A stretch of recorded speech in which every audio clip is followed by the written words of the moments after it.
Thanks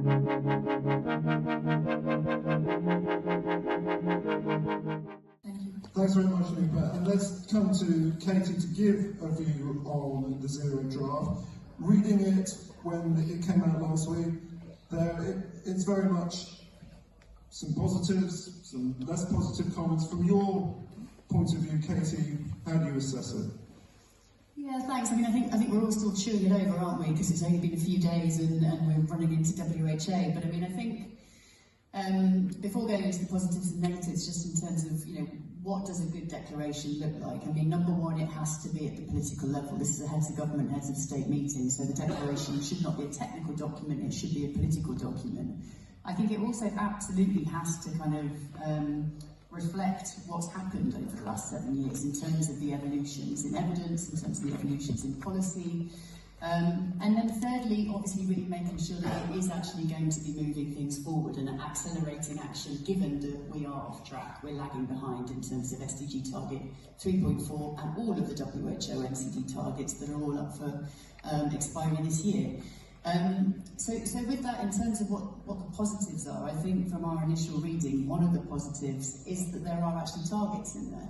I mean, it's a basic thing and we can all argue about what the targets are, but we've actually never really had any concrete targets in any UN political declaration on NCDs. And obviously what's in there at the moment is these kind of fast-track targets of 3 times 150, focused at 150 million, focused on tobacco, hypertension treatment, as well as mental health care.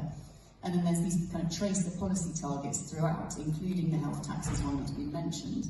As I say, we can argue about the ambition of them, the focus, but I think we absolutely need to try and keep these targets in because it adds to the kind of strength and accountability of the document.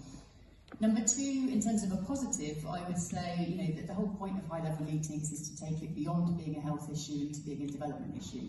I think it does do a good job to an extent of giving a nod to the links between humanitarian, UHC, pandemics, climate change, AMR, all of the things that have happened in the last 7 years of linking NCDs to these other parts of the development agenda.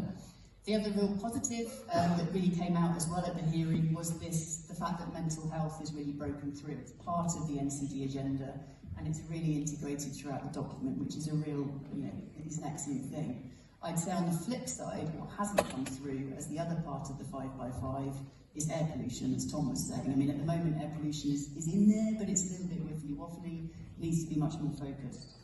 And then we've talked a lot about taxes and the fact that there is a section on financing. I'm sure we can all agree that it needs to be strengthened, including, there's a great target in there around mental health financing, global average of 2 to 5% of public budgets going to mental health, which is a really good start.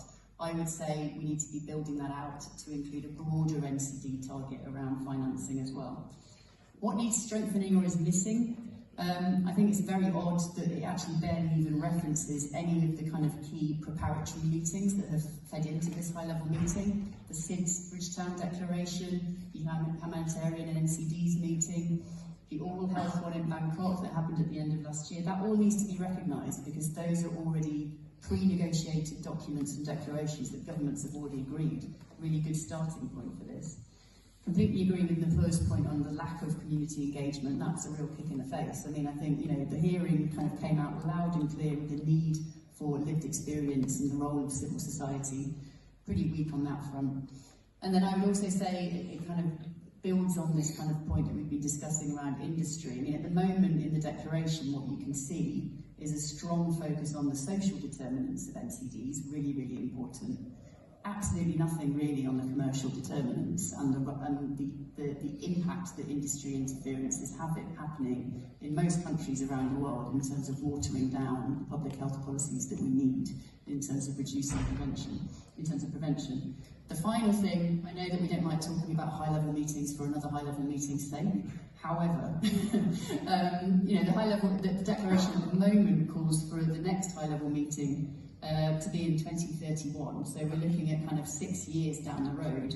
This is what happened last time around, you know, 2017, 2018, it was then 2025, 7 years from the next one. It's just too long. Given the scale of the emergency, the urgency around NCDs, they need to be more often, something like 4 to 5 years, to really keep the momentum going and to be reviewing progress and checking where we need to be changing tack.